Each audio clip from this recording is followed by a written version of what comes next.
네, 여러분 안녕하세요. 오늘부터 여러분과 함께 컴퓨터 일반을 공부하게 될 김진수입니다.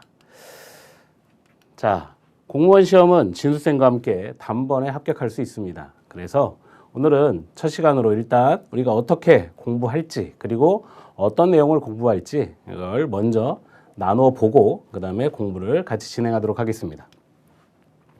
자, 어떻게 공부할 것인가? 첫 번째 우리 함께 보겠습니다. 제가 이 공부를 하면서 여러 명을 봤는데요. 가장 놀라웠던 사람 4개월 만에 공무원 시험에 합격하는 친구를 봤습니다. 그리고 몇 년째 공부 중인 사람도 봤습니다.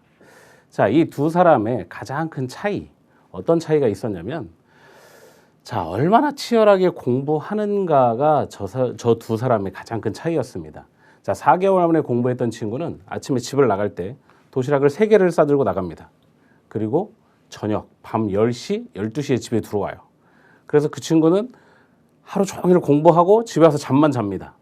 네, 그렇게 딱 4개월을 살았던 친구가 있습니다. 물론 4개월에 합격하는 건 정말 어려운 일이긴 합니다. 하지만 그렇게 치열하게 살았기 때문에 이 친구가 합격할 수 있었다는 거죠. 저도 여러분과 유사하게 이런 시험을 통과했던 적이 있었는데 저는 하루의 일과가 이랬습니다. 아침 7시에 일어나고 그리고 8시 30분부터 공부를 시작했어요. 저도 도시락을 가지고 다녔습니다. 많은 걸 해봤죠. 졸리지 않고 공부하기 위해서 식사를 어떻게 해야 될까? 다양한 시도들을 해봤습니다. 식당에서 밥을 먹어보기도 하고 김밥에 라면을 먹어보기도 하고 근데 결국은 도시락밖에 없더라고요. 왜냐하면 식당에 가서 밥을 먹으면 그걸 다 먹어야 되잖아요. 저녁까지 배고프지 않으려면. 그래서 그걸 다 먹고 나면 식곤증이 와요. 너무 졸린 거예요. 식사량을 좀 줄여봐야 되겠다. 그래서 라면과 김밥을 한동안 또 먹은 적이 있습니다.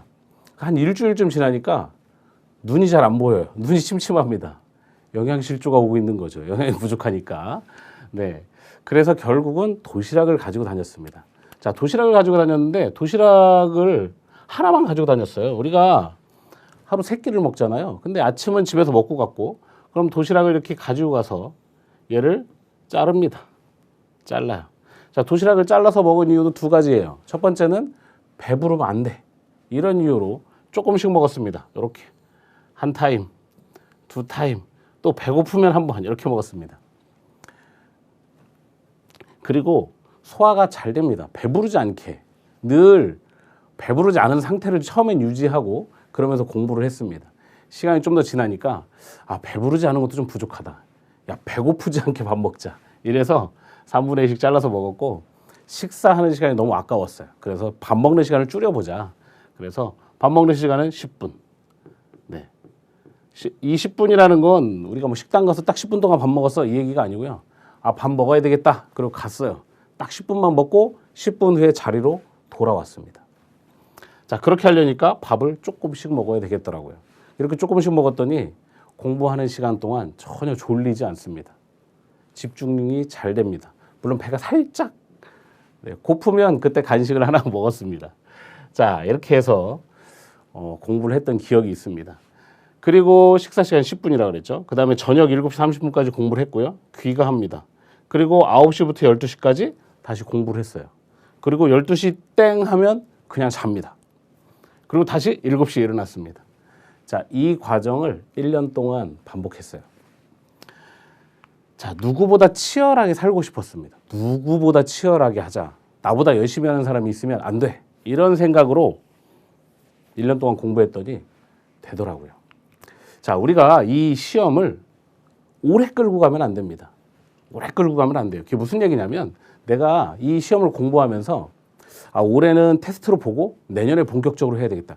이렇게 생각을 하고 공부를 하면 매년 연습하는 시험이 됩니다. 어떤 시험이든 그래서 경쟁률이 아무리 높아도 매년 그렇게 시험을 보시는 분들이 있어요. 자, 그래서 그렇게 시험 보시는 분들은 장수하게 됩니다. 오래 시험을 봐야 돼요. 오랫동안. 그 노량진 학원에 제가 예전에 공부할 때 학원에 써있던 그 글귀가 하나 있었습니다. 화장실에 써있던 글귀가 어떤 분이 이제 이렇게 답답하니까 거기다 이제 볼펜으로 쓰신 것 같아요. 뭐라고 써 있었냐면 노량진에서 장수하는 방법. 첫째, 노량진에서 연애를 해라. 두 번째, 노량진에서 친구를 많이 만들어라. 이런 얘기가 있었어요. 그래서 제가 그걸 보면서 한참 웃었는데, 시험을 어떤 시험이든지 그 시험을 내가 오래 보고 싶다. 물론 오래 보고 싶은 사람은 한 명도 없어요. 그런데 우리가 공부하면서 내 행동들이 이 오래 보고 싶은 사람들의 행동을 닮아 있다면 이 시험을 단기간에 끝낼 수 없습니다. 그래서 우리가 이 시험을 장수하는 방법은 이렇게 있어요. 그러면 빨리 끝내는 방법은 뭐겠어요? 요거 안 하면 됩니다. 요거 안 하면 빨리 끝낼 수 있습니다. 자, 첫 번째, 하고 싶은 거 다 한다. 공부 말고 얘기하는 거예요. 공부 말고 하고 싶은 거 다 한다. 그러면 시험 매년 보게 되죠. 두 번째, 만나고 싶은 사람을 다 만난다. 친구 만나서 하소연 들어주고, 이 사람 만나서 하소연 들어주고, 저 사람 만나서 하소연을 들어주다 보면 내 공부는 언제 하나요? 그렇죠? 그 다음에 보고 싶은 거 다 본다. 드라마. 정말 우리나라 드라마가 너무 재밌잖아요. 드라마 볼 시간 되면 공부 다 접고 집에 가는 사람들이 있습니다. 네, 그 사람은 그 시간 동안 앉아 있는 사람을 이길 수가 없어요. 그래서 이런 사람들의 특징이 공부가 늘 2순위예요. 2순위에 있으면 우리는 남들을 이길 수가 없습니다. 자, 제가 이 얘기를 왜 하냐면 다 경험한 이야기입니다. 아이고, 네. 자, 제가 경험을 두 가지 한번 얘기해 보겠습니다. 첫 번째, 제가 공부할 때 식사를 하고 있었습니다. 식사 시간 10분이라 그랬잖아요. 그 짧은 식사 시간 10분 동안 제가 밥을 먹고 있었는데 옆에서 그 당시 공모를 준비했는지 뭐 다른 시험을 준비했는지 모르겠습니다. 근데 저보다 약간 어린 나이 또래의 친구들이 한 10명 정도가 밥을 먹고 들어왔어요. 우르르 이렇게 들어왔습니다. 저는 식사를 1시에 했어요. 왜냐면 12시에 휴게실에 가면 사람이 너무 많잖아요. 그럼 뭐 기다리기도 그렇고 혼자 먹으니까 네. 시간도 아낄 겸 사람들이 없을 때 가서 밥을 먹었는데, 자, 그 친구들이 1시에 우르르 들어옵니다. 그럼 그 친구들이 12시에 밥 먹으러 갔다가 1시에 들어오는 거예요. 일단 식사 시간 1시간 썼죠? 그리고 그 10명들이 모여서 막 떠들어요. 거기서. 떠들다가 한 사람이 딱 의견을 냈어요. 야, PC방 가자. 이렇게. 그래서 10명이 우르르 나갑니다. 그럼 한 서너 시간 있다 오겠죠. 그럼 식사 시간 1시간, 그 다음에 PC방 가서 보내는 시간, 네. 그럼 이미 그것은 굉장히 많은 시간을 공부 안 하고 다른 걸 하고 있는 거잖아요. 하고 싶은 거 다 하고 만나고 싶은 사람 다 만나면 그런 현상이 벌어집니다. 자, 그 다음 두 번째. 제가 노량진에서 지인을 만났습니다. 네, 노량진에서 지인을 만났는데 이분도 계속 밥을 혼자 먹었어요. 그래서 저한테 야, 밥 같이 먹자 이러시더라고요. 그래서 그럽시다. 같이 먹읍시다. 그래서 하루 같이 먹었습니다. 하루 같이 먹었는데 식당 가서 밥 먹고 산책하고 돌아왔더니 2시간이 사라졌어요. 저한테. 그래서 제가 문자를 보냈습니다. 형, 저는 식사 시간을 10분 이상 쓴 적이 없는데 이렇게 2시간을 쓰니 상당히 부담스럽습니다. 우리 합격하고 봅시다. 저는 여기서 도시락을 먹을게요. 이렇게 얘기했습니다. 자, 그랬더니 그 다음날 그 형이 도시락을 싸들고 제가 밥 먹는 곳에 왔어요. 또 그냥 보낼 수는 없잖아요. 그래서 같이 또 밥을 먹었습니다. 같이 밥을 먹었어요. 밥 먹고 얘기하고 떠드니 또 1시간이 지나갔어요. 그래서 제가 형, 우리 합격하고 봅시다 라고 얘기했는데 그분이 그랬어요. 한 10시쯤 공부하러 와요. 10시. 근데 식사 시간을 그렇게 보내면 최소 1시간 이상은 식사로 쓰잖아요. 그리고 5시쯤 집에 갑니다. 집에 간대요. 그래서 왜 가냐고 물어봤어요. 그랬더니 드라마 봐야지 이러더라고요. 드라마 봐야지. 네, 그래서 네, 장수하는 방법에 포함되어 있잖아요. 네, 그래서 장수생이 되셨습니다. 자, 그래서 우리는 이것들을 하지 말아야 합니다. 이거 하고 반대로 행동하시면 됩니다. 반대로. 아셨죠? 반대로 행동하기 위해서 공부는 늘 1순위여야 합니다. 공부가 2순위가 되면 이것은 굉장히 오랫동안 내가 공부를 해야만 합니다. 그래서 공부를 짧게 끝내고 합격하는 사람들 안에 들어가고 싶다. 그러면 나는 공부가 1순위. 무엇보다 내 공부가 가장 첫째다. 이렇게 생각하시면 됩니다. 자, 그래서 이 공부를 1순위로 만들기 위해서 내가 어떻게 해야 되냐. 가장 좋은 방법은 나의 공부를 기록하는 거예요. 기록하는데 이 공부를 기록하는 건 사실 시간을 기록하는 겁니다. 내가 하루에 24시간이라는 시간이 있는데 24시간을 내가 어떻게 사용했는가. 자, 그러면 우리가 24시간이라는 시간이 주어지면 보통 24시간 중에서 8시간은 수면 시간이잖아요. 네. 7시간에서 8시간은 수면 시간입니다. 그리고 남는 시간 16시간이 남아요. 자, 이 16시간을 어떻게 사용할 것인가? 그게 관건입니다. 자, 8시간. 아, 저는 잠이 많아서 8시간 안 돼요. 10시간은 자야 돼요. 우리 게리직 경쟁력이 장난 아니잖아요. 10시간 자는 사람은 8시간 자는 사람을 이길 수 없어요. 8시간 자는 사람은 7시간 자는 사람보다 성적이 좋기 어렵습니다. 나머지 시간을 다 공부한다고 가정하면. 자, 그래서 나에게 딱 필요한 시간만큼 자야 합니다. 이거 재봐야 돼요. 그냥 무턱대고 나는 10시간 안 자면 난 피곤해. 이렇게 하지 말고 내가 깨어있는 시간 동안 집중력을 유지하면서 공부할 수 있는 그 수면 시간이 몇 시간인가를 재보셔야 됩니다. 저도 재봤습니다. 4시간도 잡았고요. 5시간, 6시간, 7시간, 8시간. 7시간을 넘어가면 그때부터는 공부하는 동안 졸리지 않습니다. 물론 중간에 조금씩 피곤할 수 있죠. 그러면 조금씩 잡니다. 뭐 15분, 10분 이렇게 엎어져서 그냥 자요. 네. 그리고 한 10분 정도 알람 맞춰놓고 10분 정도 자고 일어나서 공부하고 이렇게 했습니다. 그러니까 저의 목표는 뭐였냐면 깨어있는 시간 동안은 계속 공부하자 이거였습니다. 내가 눈을 뜨고 있으면 공부하자. 눈 뜨고 있으면 공부하자. 그래서 이동하는 중에는 귀로 이어폰 꽂았어요. 늘 뭔가를 듣고 있었습니다. 시험에 관련된 것들. 앉으면 책을 봤습니다. 네, 그렇게 해서 1년을 보내면 그렇지 않은 사람보다 월등한 성적을 받을 수밖에 없습니다. 그 시간을 잘 쓰자. 근데 이것들은 저랑 같이 공부했던 친구들이 썼던 일지인데 이렇게 돼 있죠. 자, 그냥 공부한 곳은 파란색, 초록색 뭐 이렇게 쓰시면 되고요. 공부 이외의 활동이 있어요. 식사, 뭐 산책, 뭐 잠, 유튜브 뭐 이런 거 있잖아요. 그런 것들을 이렇게 표시해 놓는 거예요. 지금 여기는 이제 시험이 다가왔을 때라서 아주 시간을 정말 타이트하게 쓰고 있잖아요. 공부에 거의 모든 시간을 투자하고 있는데 이걸 처음 쓸 때는 우리가 스스로를 알아야 돼요. 내 스스로 내가 죄송합니다. 자, 나는 공부를 하고 있는데 하루에 10시간을 앉아 있었어요. 그러니까 10시간을 내가 공부했다고 생각을 하잖아요. 자, 나는 아침 9시에 도서관에 가서 5시에 나왔어. 또는 6시에 나왔어. 이러면 이 시간을 내가 다 공부하고 있다고 생각하지만 실제로 내가 시간 사용한 거를 적어서 눈으로 보시면 그 시간이 안 나옵니다. 그 시간이 안 나와요. 그리고 더 충격적인 건 뭐냐면 의외로 내가 공부했다고 생각한 시간들이 불필요한 행동한 시간들이 정말 많고 공부한 시간이 생각보다 적다라는 걸 아시게 됩니다. 눈으로 보지 않을 때까지는 몰라요. 왜? 나 아침에 뭐 도서관을 가든 스터디 카페를 가든 어디 공부하는 곳에 가. 특히 집에서 공부하시는 분들은 특히 이걸 더 써보셔야 됩니다. 자, 내가 몇 시에 공부를 시작했어. 그럼 공부 1시간. 심지어 이거 쓰시다 보면 화장실 갔다 온 시간, 유튜브 본 시간, 잠깐 좋은 시간 이렇게 다 씁니다. 다 쓰면 하루에 낭비된 시간이 생각보다 많고요. 심지어 어떤 사람은 하루 10시간 앉아 있었는데 공부한 시간이 5시간도 안 되는 경우도 있어요. 아이고, 내가 그럴 리가 있나?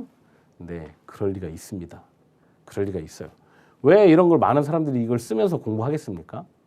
눈으로 안 보면 모르기 때문에 그래요. 눈으로 봐야만 확인이 됩니다. 그래서 시간을 철저하게 공부에 사용할 때까지는 이걸 쓰셔야 돼요. 그래야 습관이 잡힙니다. 그 습관을 잡지 않고 그냥 나는 어차피 시간 잘 쓰고 있으니까 하고 그냥 평소 하던 대로 하시잖아요.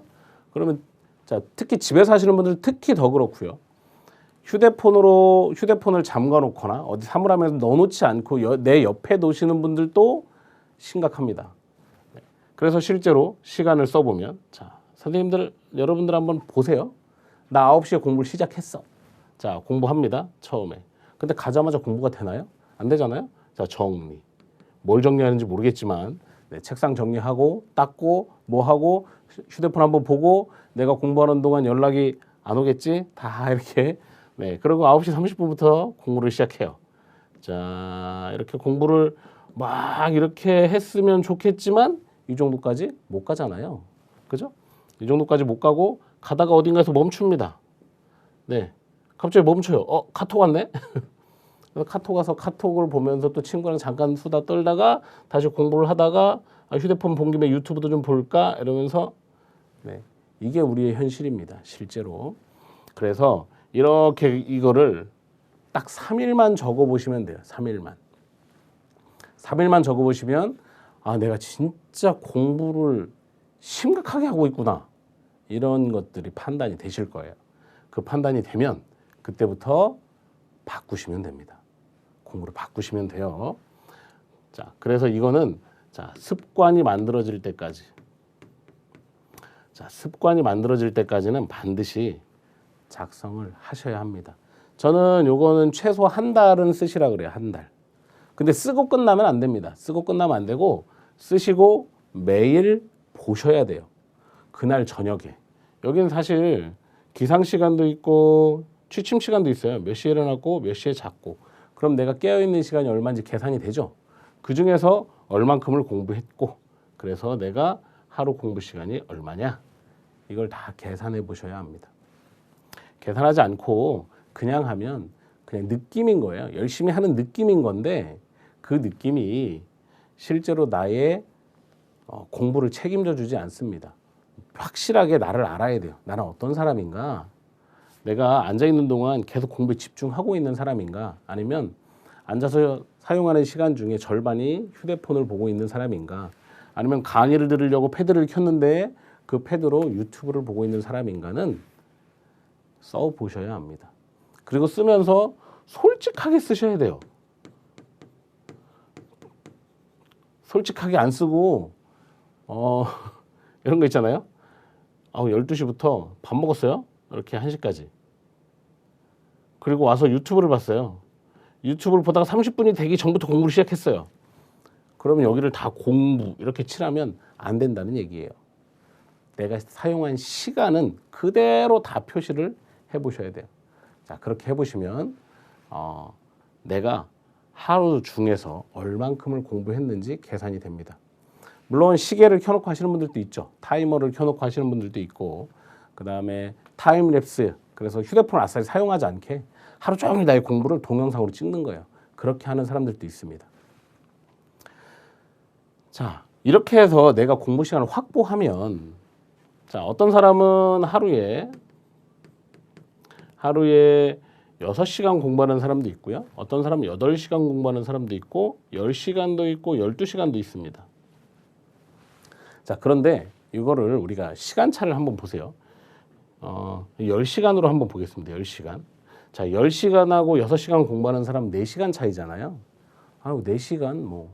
그런데 이걸 한 달로 따져봐요.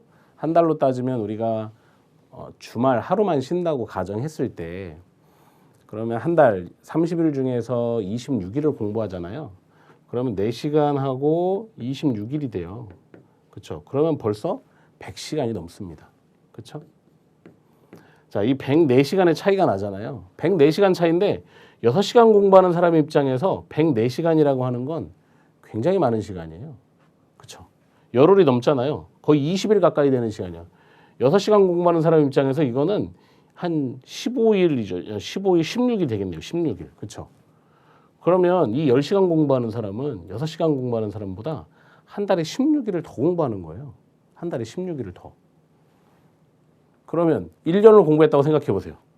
한 달에 16일, 1년이면 160일을 더 공부하고 시험 보러 가요. 6시간 공부하는 사람보다 이 사람은 얘보다 160일을 더 공부하고 시험을 보러 가요. 우리 시험 볼 때 한 달만 더 있었으면 내가 성적 올릴 수 있는데 이런 생각 많이 하시잖아요. 근데 160일이에요. 어떻게 이깁니까? 못 이깁니다. 그래서 이렇게 시간을 잘 써서 내가 6시간 쓰던 하루에 10시간 앉아 있었는데 6시간밖에 공부 안 했어. 근데 그걸 내가 10시간 쓰는 사람으로 만들었다? 그러면 지금 공부한 것보다 160일 더 공부하고 시험 보러 가게 된다는 거죠. 자, 그렇게 해서 내가 시간을 어떻게 쓸지 늘 확인하고 공부하셔야 됐다. 아시겠죠? 자, 그 다음에 공부를 잘하기 위해서 메타인지를 높여야 되는데 이 메타인지가 이제 한동안 굉장히 유행했던 용어 중에 하나잖아요. 메타인지, 나 스스로를 아는 거예요. 나의 공부 스타일도 알고 내가 만약에 뭐 휴대폰을 열었다. 그럼 나는 휴대폰을 열면 한 번 열면 20분 이상 보는 사람이야. 이런 것도 메타인지예요. 나에 대해서 아는 거예요. 그래서 자신의 공부 스타일을 파악해야 되고 그 다음에 찐 공부 시간, 내가 진짜로 앉아있을 때 나는 얼마 동안 공부를 할 수 있는 사람인지도 알아야 됩니다. 나는 한 번에 3시간 정도 공부해도 별로 어렵지 않아. 이런 사람이 있고요. 어떤 사람은 1시간을 넘어가면 이미 집중력이 떨어지는 사람이 있습니다. 그것도 스스로 알아야 되는 거예요. 1시간 넘어가면 집중력 떨어지는 분이 2시간, 3시간을 억지로 앉아있으면 그거는 공부의 효율성이 심각하게 떨어집니다. 차라리 그런 사람들은 50분마다 쉬는 게 훨씬 낫습니다. 50분 공부하고 10분 쉬고 50분 공부하고 10분 쉬고. 근데 어떤 분은 나는 좀 시간이 좀 아까워. 좀 더 공부를 더 해야 되겠어. 그러면 2시간 정도 해도 집중력이 흐트러지지 않는다. 그럼 2시간 공부하고 10분 쉬고 이래도 괜찮습니다. 제가 아는 어떤 친구는 7시간을 공부하는 친구가 있었습니다. 하루 7시간. 공부를 조금만 더 했으면 좋겠는데 이 친구는 딱 7시간만 해요. 그래서 공부를 좀 더 하면 어떻겠니? 이렇게 물어봤더니 저는 공부하러 앉으면 7시간 동안 꼼짝도 하지 않습니다. 이렇게 얘기하더라고요. 그러니까 본인 스스로 아는 거예요. 7시간 동안 최대한의 집중력을 발휘할 수 있는 시간인 거예요. 그리고 7시간 넘어가면 그때부터 몸이 너무 힘들어요. 이러더라고요. 스스로를 잘 파악하고 있잖아요. 그래서 그 친구는 넌 그러면 7시간만 해. 이렇게 얘기했어요. 그리고 붙었습니다. 이 친구는. 그 본인에 대해서 정확히 알고 있어야 돼요. 남이 한다고 그대로 따라하면 안 되고요. 남이 하는 그걸 나한테 적용해서 나한테 맞는 것이 어떤 건지 거기서 플러스 마이너스해서 내 걸 찾아야 됩니다. 내 걸 찾아서 공부해야 돼요. 자, 그 다음에 공부한 내용을 정확하게 이해했는지 확인하는 것도 메타인지 중에 하나인데 우리 공부하면서 제일 위험한 게 이런 겁니다. 아는 느낌. 그거 알 것 같아. 이런 거. 알 것 같아서 넘어갑니다. 아는 게 아닌데. 네. 자, 그래서 아는 느낌 진짜 위험하고요. 알 것 같은 느낌 진짜 위험합니다. 네. 이게 공부할 때 가장 큰 적이에요. 그래서 아는지 모르는지 그걸 본인이 알아야 됩니다. 남들 앞에서는 아는 척 할 수 있어요. 그런데 진짜 내가 이거 알고 있나? 설명이 잘 안 되나? 모르나? 그걸 가지고 내가 공부가 정확했는지 안 했는지를 스스로 파악할 수 있어야 된다. 자, 제가 자를 많이 하죠.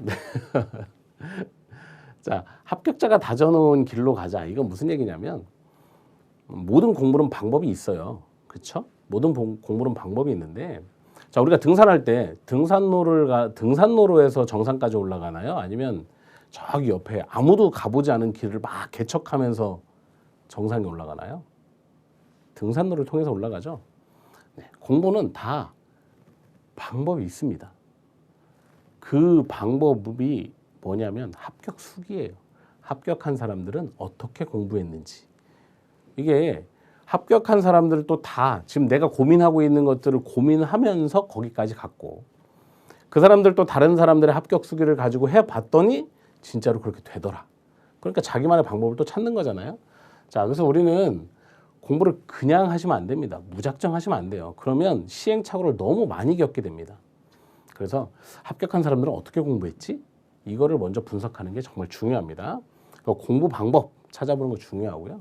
그 다음에 생활 습관, 식사는 어떤 식으로 했는지, 공부는 어떻게 했고, 잠은 어떻게 잤는지. 나는 무조건 10시간이야. 이거는 정답이 아니에요. 해보니까 8시간도 괜찮네? 근데 한 번도 해보지 않은 거죠. 뭐 예를 들면 저하고 친했던 친구 하나가 있어요. 그 친구 8시간을 공부했습니다. 8시간.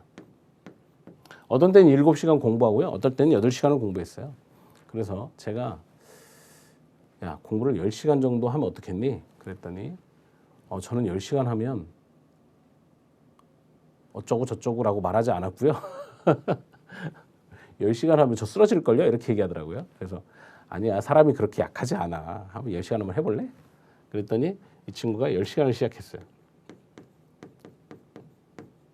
물론 이건 이제 공부를 올인하는 친구입니다. 이제 일을 하면서 공부한 사람 말고 공부만 했던 10시간 했는데 한 일주일쯤 지나니까 그 친구가 저한테 뭐라고 그랬냐면 10시간 했는데 제가 괜찮네요 이러더라고요.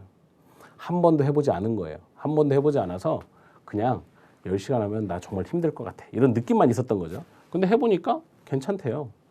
그리고 시험을 한 2달 앞두고 제가 야, 이제 10시간도 좀 그러니까 이제 한 12시간 해볼래? 자, 12시간 하면 아까 우리 시간 계산해보면 우리가 깨어있는 시간이 16시간이잖아요. 네, 이 16시간 중에서 4시간 빼고 다 공부하는 거예요. 그렇죠? 4시간 빼고 다 공부하는 거야. 그럼 밥 먹는 시간도 있어야 되고 지치니까 잠깐 휴식도 해야 되고 막 이렇잖아요. 그런데 됩니다. 네, 돼요.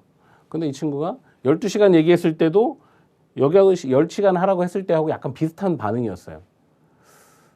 너무 힘들지 않을까요? 그래서 조금 힘들겠지. 힘들지만 어떻게 되진 않는다. 하지만 너의 실력이 올라갈 건 확실하다. 이렇게 얘기했죠.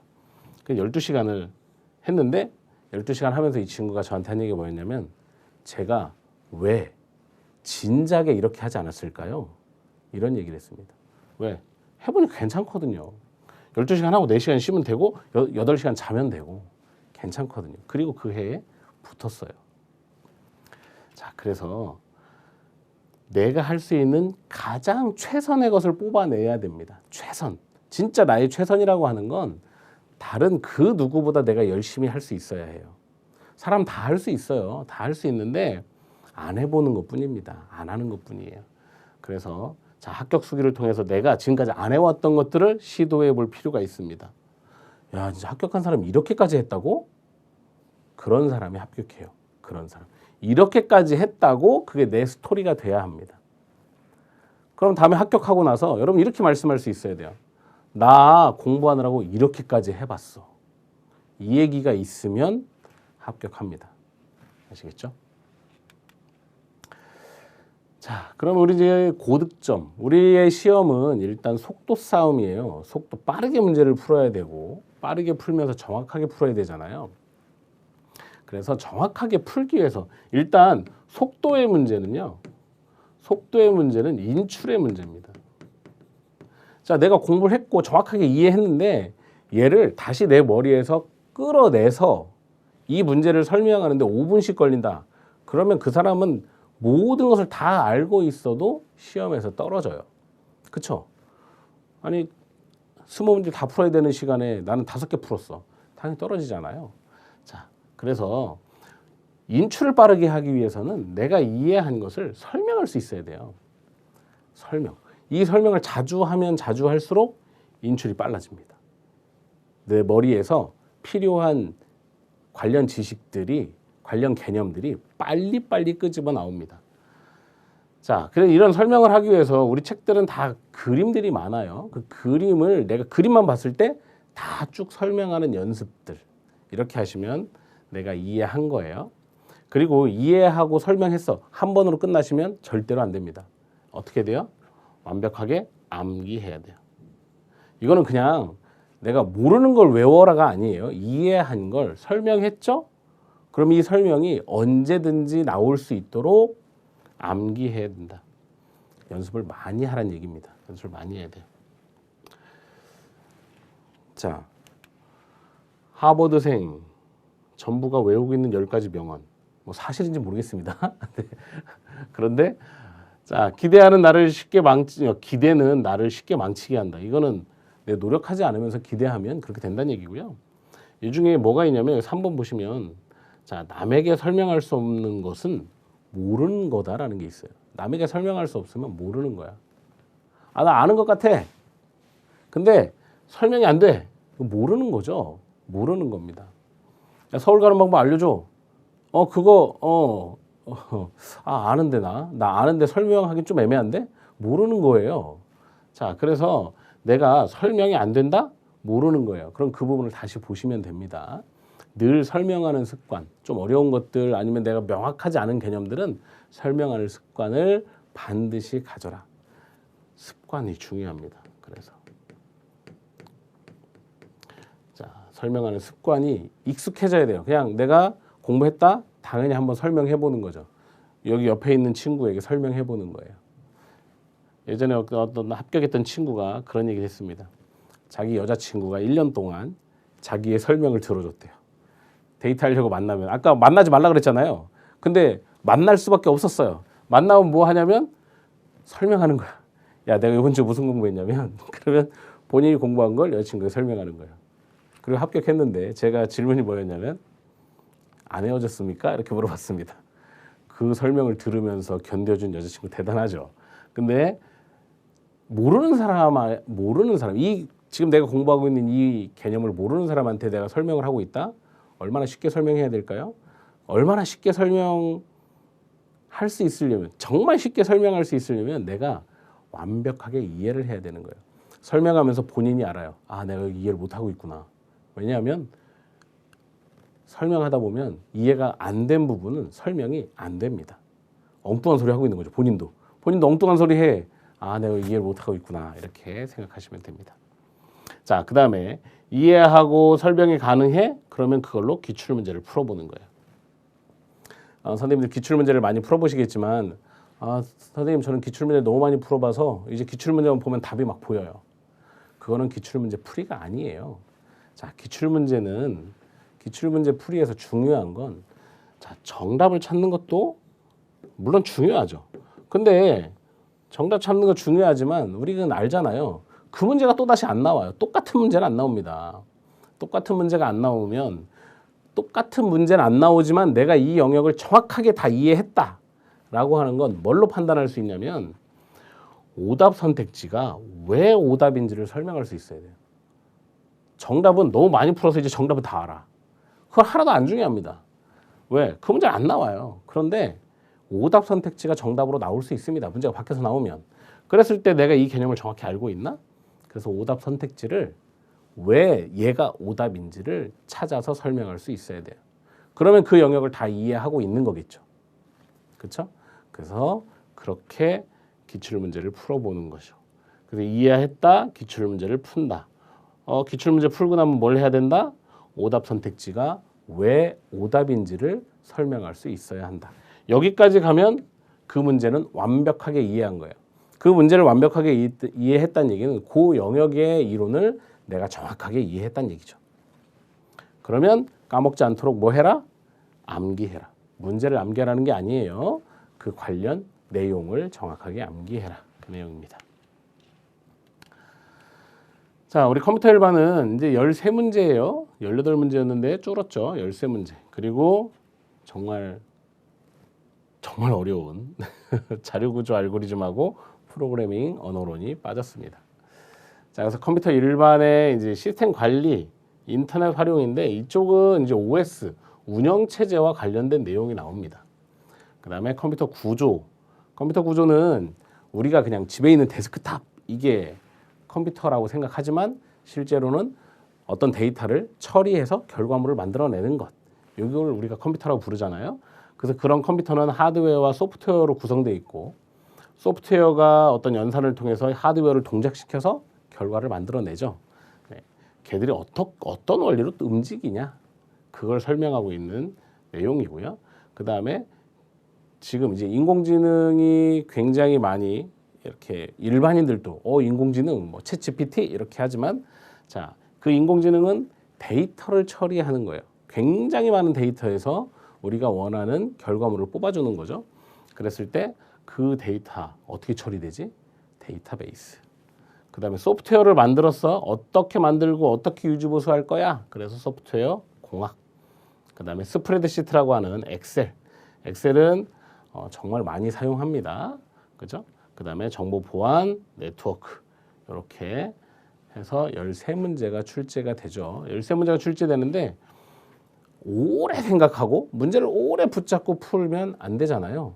빠르고 정확하게 왜 오답인지 객관식의 장점이 있어요. 객관식의 장점은 내가 정답을 몰라도 오답은 얘는 확실히 오답이네. 그 애들을 제껴내면 되잖아요. 오답을 찾아서 그어라. 그리고 이제 선택지 중에서 이제 정답을 찾으면 되는 거죠. 자, 그래서 이제 그런 연습들을 좀 많이 하면 되는데 그런 것들을 위해서는 일단 기본 개념을 정확하게 알고 있어야 되는 게 중요합니다. 그렇죠? 자, 그래서 컴퓨터 일반은 이렇게 진행이 됩니다. 자, 그럼 얘들은 어떻게 공부할 거냐? 물론 모든 공부는 다 똑같습니다. 가장 첫 번째로 해야 될 것은 용어예요. 용어. 개념입니다. 개념을 정확하게 아는 것. 개념을 내가 설명할 수 있으면 내용이 이해가 됩니다. 예를 들면 인문학적 사고. 인문학이 뭐지? 근데 인문학적 사고를 내가 공부해. 인문학이 뭔지 내가 정의할 수 없는데 인문학적 사고를 공부하고 있어. 해석이 안 되죠. 인문학이라는 단어가 나올 때마다 해석이 안 됩니다. 그렇죠? 그래서 우리는 개념을 정확하게 알아야 돼요. 개념을 정확하게 알아야 그 개념으로 이어지는 다른 내용들을 알 수가 있습니다. 그래서 이 개념을 우리는 그래서 개념을 이해하고 그 개념을 설명하는 습관을 늘 가지셔야 됩니다. 아셨죠? 개념을 모르는데 개념과 관련된 다른 내용을 내가 더 깊이 공부해야지. 공부될 리가 없습니다.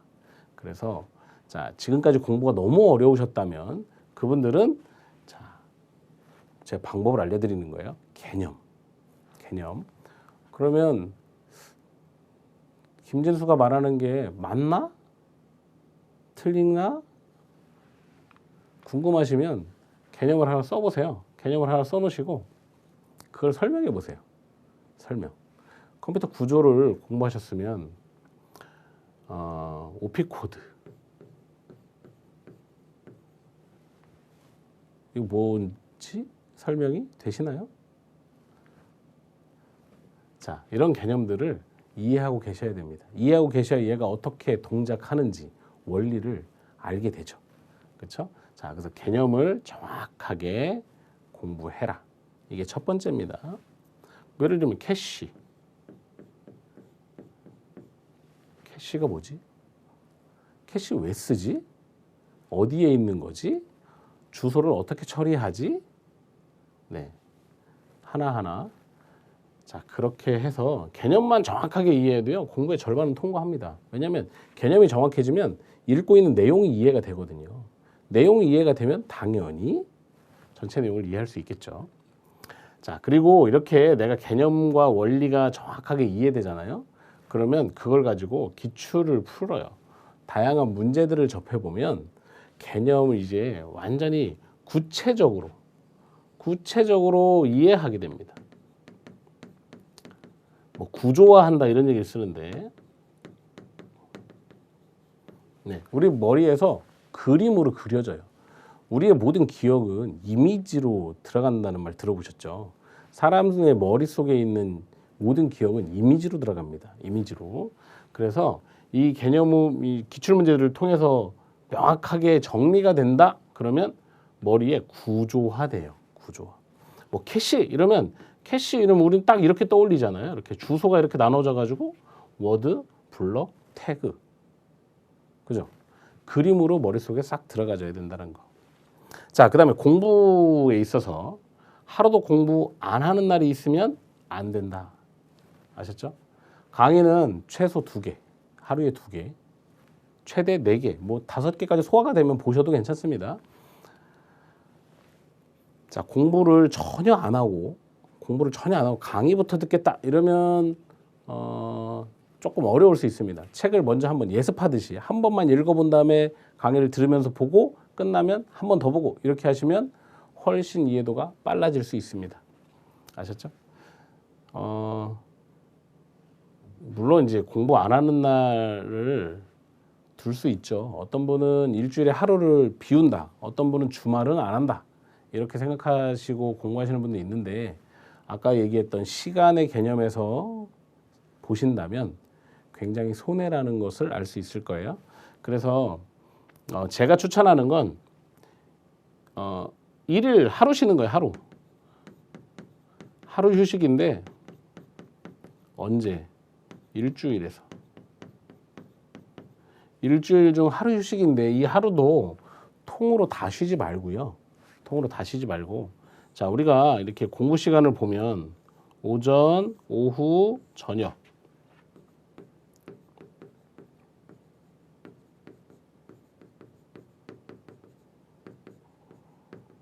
이렇게 공부를 나눌 수 있잖아요. 뭐 8시부터 시작한다 한들 뭐 12시까지.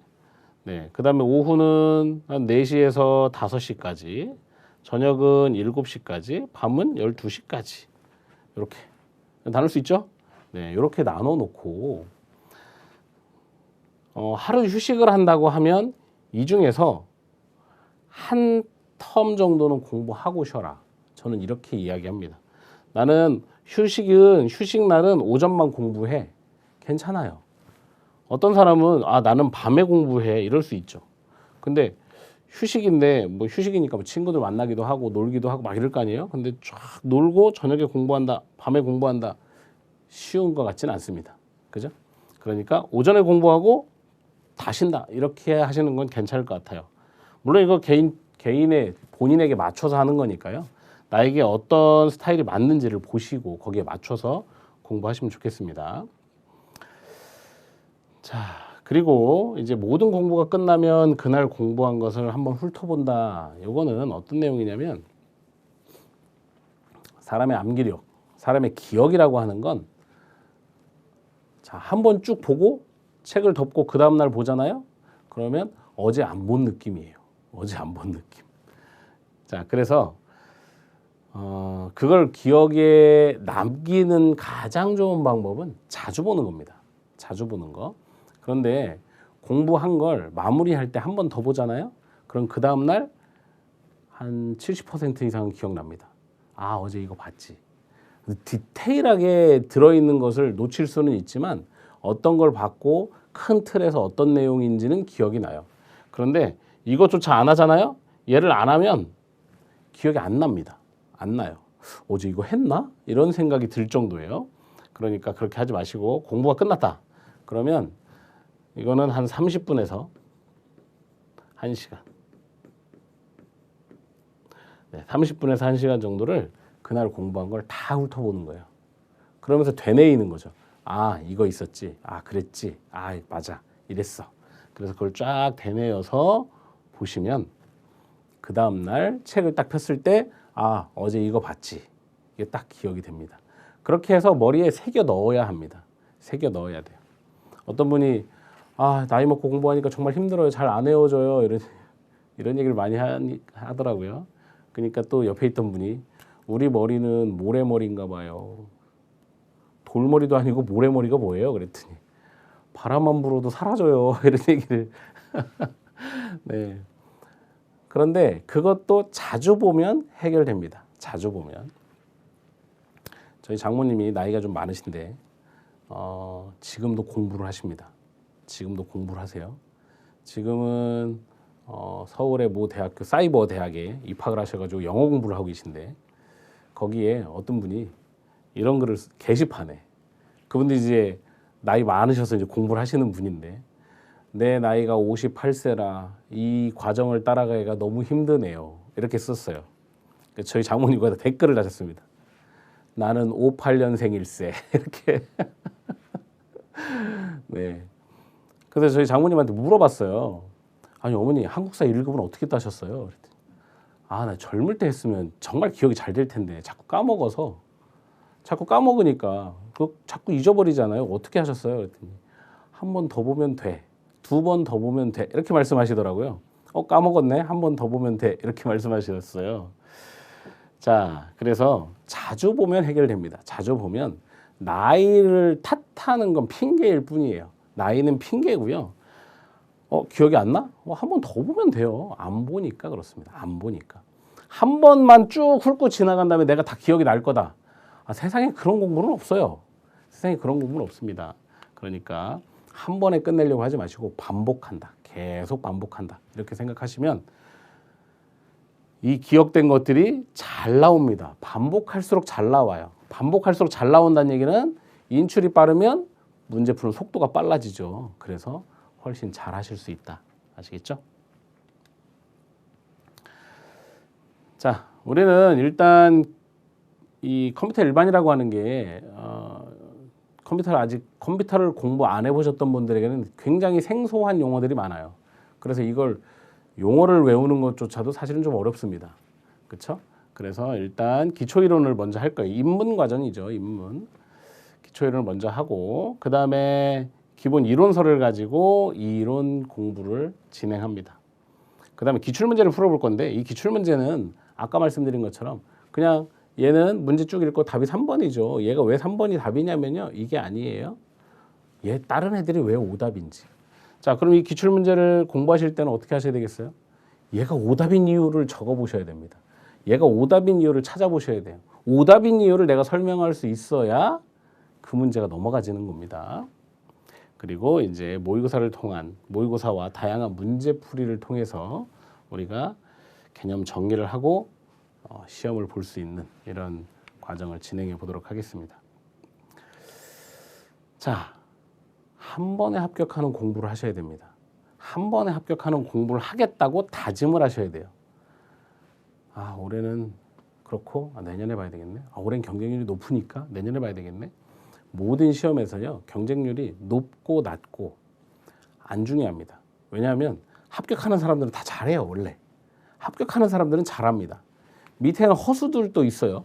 허수들, 내가 여기에 허수에 포함되느냐 아니면 저 합격권에 있는 사람들과의 경쟁자들 속에서 내가 그들과 싸우느냐 이걸 조심하셔야 되잖아요.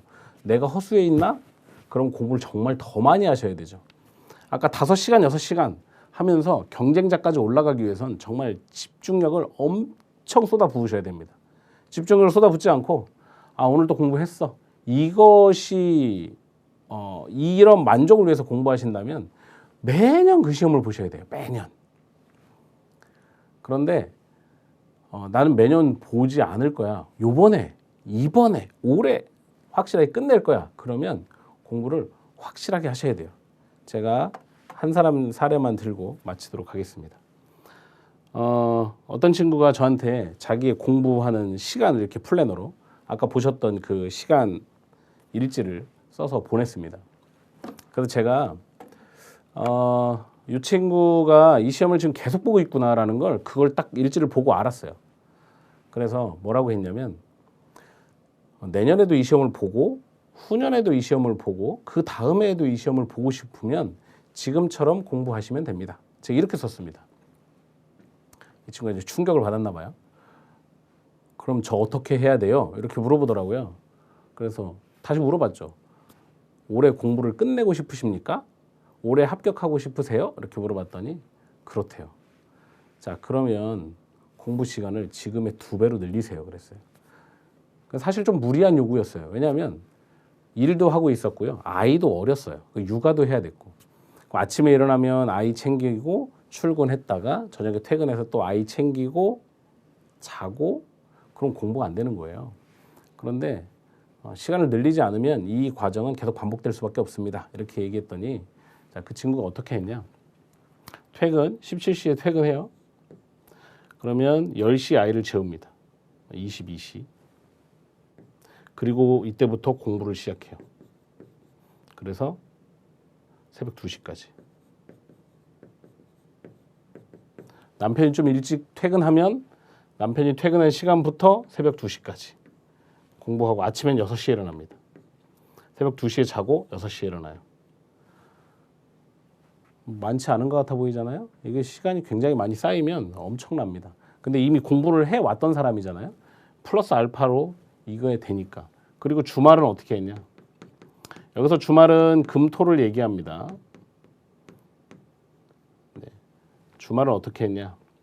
새벽 4시까지. 왜? 늦게 일어나도 되잖아요. 네, 새벽 4시까지 공부하고 8시, 9시쯤 일어나는 걸로 이렇게 해서 공부를 했어요. 이렇게 했더니 월등한 성적으로 그 해에 붙었습니다. 이 친구도 본인도 그렇게 얘기해요. 아, 시간을 늘리지 않았다면 나는 이 생활을 계속하고 있었을 거예요. 이렇게 얘기하더라고요. 물론 체력적으로 버텨지니까 하는 거죠. 근데 체력이 안 버텨진다? 약을 먹으면 됩니다. 보약을 드시면 돼요. 몸에 좋은 영양제를 드시면 되고요. 비타민제를 드시면 됩니다. 그렇게 해서 몸을 버티게 만들면 돼요.